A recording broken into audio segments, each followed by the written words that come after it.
I was a 38-year-old college professor, and I taught art, and I had taken a group of students and my wife, and we had gone around Europe, and we had just done a 3-week tour, and this was the next to the last day. And we were in Paris, and at 11 o'clock in the morning, I had a perforation of my stomach. When this happened, the pain was the most acute pain I'd ever experienced in my life, and it just dropped me right down to the ground. And so I'm twisting and kicking and moaning and screaming and yelling around on the floor. And my wife called the desk, and they called an emergency service. A doctor came, and he called an ambulance because he knew what was wrong. And they took me about 8 miles across town to the public hospital, to the General Hospital of Paris, where I was taken into emergency, examined by 2 more doctors who knew exactly what was wrong with me, and then they took me away to the surgery hospital, which was a couple blocks away. And I was parked there because there wasn't any surgeon available to do the surgery. And so there I lay for 8 to 10 hours in that hospital with no medication, no examination, no attention whatsoever, awaiting a surgeon to come to give me this operation that was critical. And it's now 8:30 at night. Nurse came in and said that they were very sorry they weren't able to get a doctor for me and they'd get one the next day. Well, when she said that, I knew that it was over for me. I knew that I was dead. The only thing that was keeping me alive was I didn't want to die. I was scared to death of dying because as far as I knew, I was an atheist, non-believer, person who lived for the gratification they could get out of the moment. And like dying to me was like the worst. I mean, next to the pain, dying was the worst thing that could happen to you because it's the end of life and there was no more. There wasn't anything else. But when she said that, the idea of trying to exist for another minute, another hour in this pain, it wasn't worth it anymore. I'd been hanging on in the hopes that they told me that they'd get a doctor and do the surgery and open me up and fix the problem inside of me, but when they said they couldn't get one. So I said to my wife, it's time for us to say goodbye because I'm going to die now. And she got up and she put her arms around me. I'm lying in the bed and she told me how much she loved me and I told her how much I loved her, and this makes me really sad. And we made our goodbyes, you know, said those things that you'd say to who'd been married 20 years, say all those kinds of things. I can't tell you because I'll just start crying, but she finally sat down because she knew it was over. And I knew. And it was just so hard looking at her, crying like that, and I just closed my eyes. Just let it go, and I went unconscious. I probably was unconscious for a very short while, a few minutes probably. And I was conscious again, and I looked, opened my eyes and looked, and I was standing up next to my bed. And I knew exactly where I was and what the situation was. I mean, there was no confusion in my mind. I felt more alive, more real than I've ever felt in my life. You know, people ask me, you know, were you a ghost? I was just the opposite. Very alive. As I'm looking around the room, I see that there's, underneath the sheet on the bed, there's something under the sheet, a body. And so I bent over the bed, the head was turned away from me, and I looked at the face, and it looked like me. But that wasn't possible because I was standing there, I'm alive, I'm great, you know. I mean, I'm more than great, I'm like, you know. And so I tried to talk to my wife. Can't you hear me? And, can't you hear me? you know, she couldn't hear me or see me. That's not me. But I thought What's going on that she here? just was ignoring me. So I got very angry at her for ignoring me, for not paying attention to me. And I'm screaming and yelling at her, what's going on here? Why is this body in the bed that looks like me, and how to get there and stuff like that. And I had a sneaking suspicion that the body in the bed was me, but I didn't want to think about that because that was too scary. So I'm getting really agitated and upset because this is all too weird. You know, this can't be happening. It's impossible. I've got a hospital gown on, and it's like really, everything's really real. And I hear people calling me outside the room, and they're saying to me in soft, gentle voices, "Howard, you got to come with us now. Come quickly. Come out here." So I go over to the doorway of the room, and there's people out in the hallway, and they're, the hallway's dank. It's gray. It's not light or dark. It's just gray, and they're all in grayness, and they're men and women. And what they're wearing might possibly be hospital uniforms. And I asked them if they were from the doctor to take me to the operation. And I told them, I said, I'm really sick and I'm going to have an operation and I'm going to die if I don't get this operation. And I was supposed to have the operation 8 hours ago. And I'm telling them all this stuff. And they're going, well, we know, we understand. You know, you got to come quickly. Howard, come out here. Howard, come quickly. Come with us. Howard, we've been waiting for you. Waiting. I left the room, which was real, clear, bright, and went into the hallway, which was dank and hazy, and followed these people. We had a very long journey. There's no time, and whenever I make a reference to time, it's just an illusion because there was no time in this place. But this journey, if I were to recreate it, I'd have to walk like from Nashville to Louisville or something to recreate the walk with these people. And as we walked, they stayed around me and kept moving me on, and it kept getting darker and darker. They were becoming more and more openly hostile to me. First they were sort of syrupy sweet to get me to go with them, and then when I was going along with them, it was like, hurry up, keep moving, you know, shut up, stop asking questions, you know, they started getting more ugly. And so we get into complete darkness, and I'm absolutely terrified. These people are very hostile, I don't know where I am. I said, I'm not going to go with you any further. They said, you're almost there. And we started to fight. I was trying to get away from them. They were pushing and pulling at me. And there are now a lot of them. What originally had been like a handful now was, since it was darkness, hundreds or thousands. I have no idea. And they're playing with me. You know, clearly they could have just destroyed me if they wanted to. They didn't want to destroy me. What they wanted to do was they wanted to inflict pain on me because they derived, pleasure isn't the right word, but they derived satisfaction out of the pain that I experienced. So what they were doing in the beginning part was, it's real hard for me to talk about, and I'm not going to tell you much about it, just a little bit, because it gets, just gets too ugly. But initially they were like tearing and biting, tearing with their fingernails, scratching, gouging, ripping, and then biting.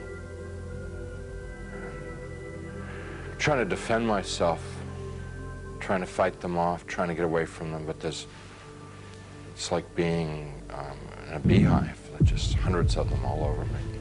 And I eventually was just laying on the ground there, all ripped up, pain everywhere, inside, outside. And even harder to bear than the physical pain was the emotional pain of what had just happened to me. The utter degradation that I just experienced. You know, I never once felt that it was unjust or wrong. I heard my voice. It wasn't somebody else's voice. It wasn't the voice of God or anything. It was my voice. And I heard it speak, but I didn't speak it. So whether it's the voice of my conscience or, I don't know what it was. It was just, but I distinctly heard my voice say, pray to God. And so I thought to myself, I don't believe in God. Pray to God.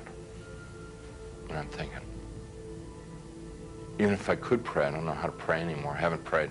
And at that time, I probably hadn't prayed in 22, 23 years. So I'm thinking, like, when I was a child, and we said prayers in Sunday school, and we said prayers in church, and what did we say? And I'm trying to think of it, because to me, to pray was to recite something that I'd learned. That's what I thought a prayer was then. So let's see, the Lord is my shepherd. Give us this day our daily bread. My country, 'tis of thee. No, that's not a prayer, that's wrong. Let's see, yea, though I walk through the valley of the shadow of death, fourscore and 7 years ago, our forefathers. I'm getting all of them mixed up. I can't remember how to pray. And then the people who were around me, every time I'd like mention God, these people who had attacked me and beaten me, every time I mentioned God, it was as if mentioning God was throwing boiling water on them. They would shriek, they would scream, they would yell, and in worse profanity than anything I've ever heard in this world. The other thing that was happening was that they couldn't bear to be around me talking about God. It was so painful for them to hear about God that they kept backing away. And so I had a sense that I could push them away by talking about God. And so I'm trying to remember prayers, and I'm getting all confused and mixed up, and it was just all crazy. And I'm lying there, and eventually I realized that they're gone, and I'm alone. Now, I was alone there for an eternity, and what I mean by that was absolutely no sense of time. But I thought about my life, thought about what I'd done and what I hadn't done. I thought about the situation I was in, and the conclusion that I came to is that I had lived my adult life, I had lived a selfish life. My only God in my adult life was myself. I realized that I was, something terribly, terribly wrong with my life, and that the people that attacked me were the same kind of people that I was.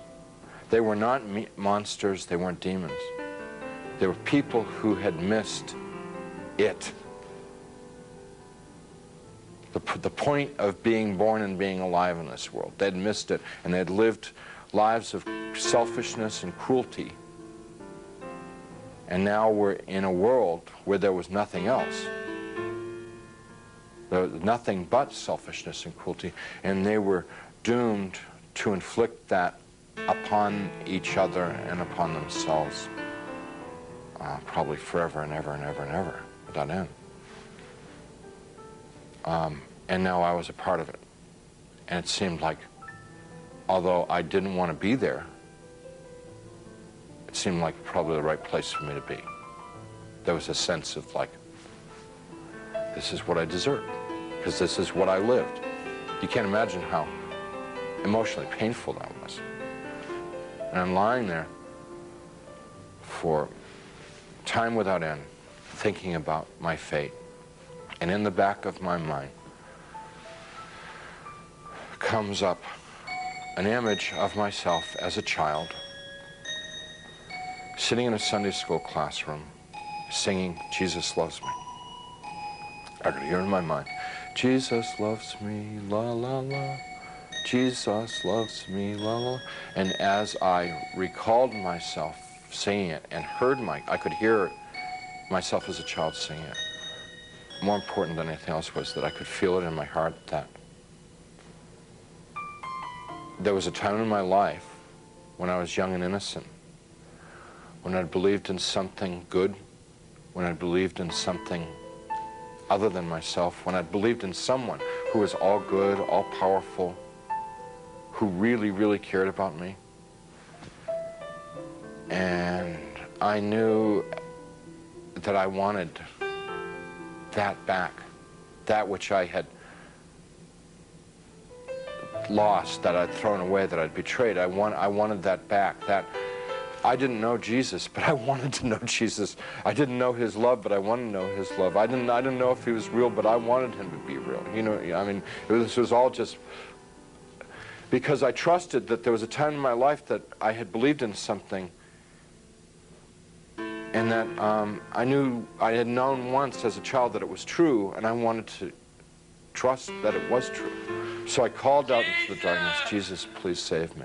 Please, save me. And he came. He came. First, there was a tiny little speck of light in the darkness, and it very rapidly got bright. And the light became so bright that if it were in this world, it would have consumed me. I just would have fried me to a crisp.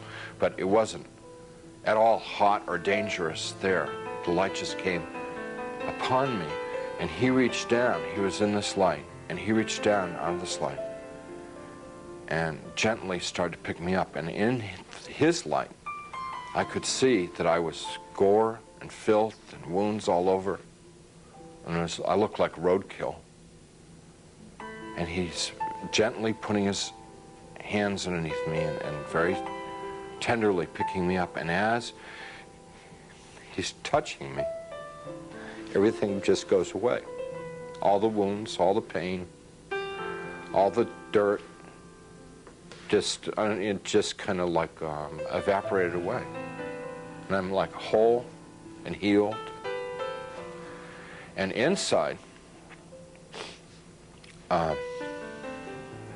just filled with his love, which I wish I could be more articulate about. It's so frustrating not being able to tell people about it, because, you know, it's the best thing that ever happened to me in my life. I mean, it's like it's the everything.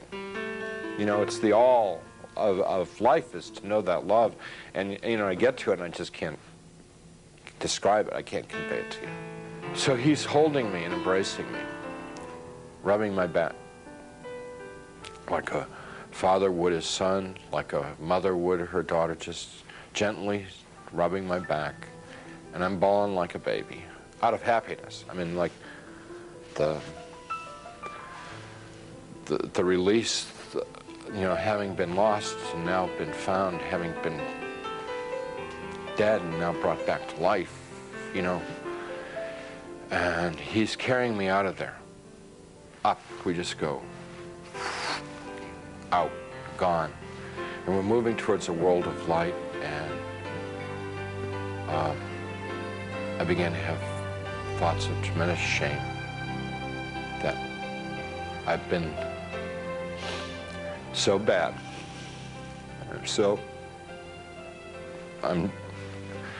I thought of myself as dirt, garbage, filth.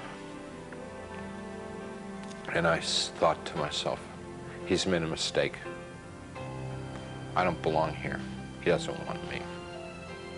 You know, it's like the shame. Like, how could he care about me? You know, why me?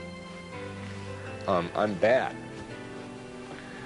And we stopped. We weren't in hell. We weren't in heaven. We were in between. And we stopped. And he said, "We don't make mistakes. You belong here." And we began to converse, and he was talking and telling me things, and he brought over some angels, and we went over my life from beginning to end. And what they wanted to show me in my life was what I had done right and what I had done wrong. And without going through my whole life story, it was real simple, real simple. When I had been a loving, kind person, considerate of other people, it made the angels happy, it made Jesus happy, and they let me know that it made God happy. And when I had been selfish and manipulative, it made the angels unhappy, it made Jesus unhappy, and they let me know that it made God unhappy. What they were trying to convey to me,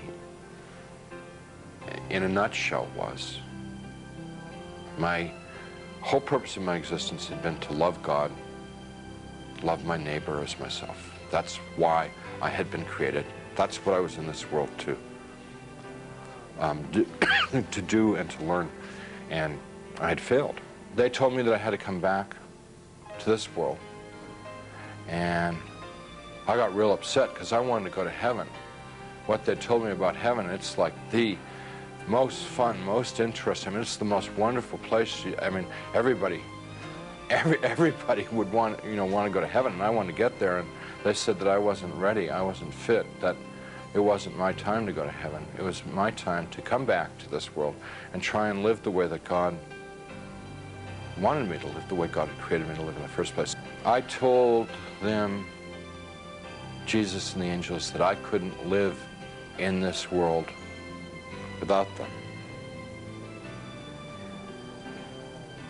And I said that I would have, my heart would break to send me back to this world, because they'd be there and I'd be here. And they said to me, you don't get it? What is the matter? We were showing you all this, we've explained to you. We've always been there. We always have been there. We've always been with you all this time. And you've never been alone down there. And I said, you've got to let me know that you're around once in a while. So they said, if I prayed and confessed my sins to God, gave what I had, and what they meant by what I had was gave my worries, my cares, my hopes, my dreams, just gave it all up to God. That there would be times when they would be there, and I would know in my heart that they were there. Wouldn't necessarily see them or hear them, but I would feel the love like I'd felt it then. And I said, if you will assure me that there are times when I can know that love, I could live in this world. And they said that they would do that, and with that they sent me back. After the experience, the nurse who had been in the room a few minutes before and said they couldn't find a doctor, and they'd try and get one the next time, she came running back to the room and she said, a doctor's arrived at the hospital, which was like, this is all pretty miraculous stuff, because this is now like 9:30 at night, around 9:30 at night.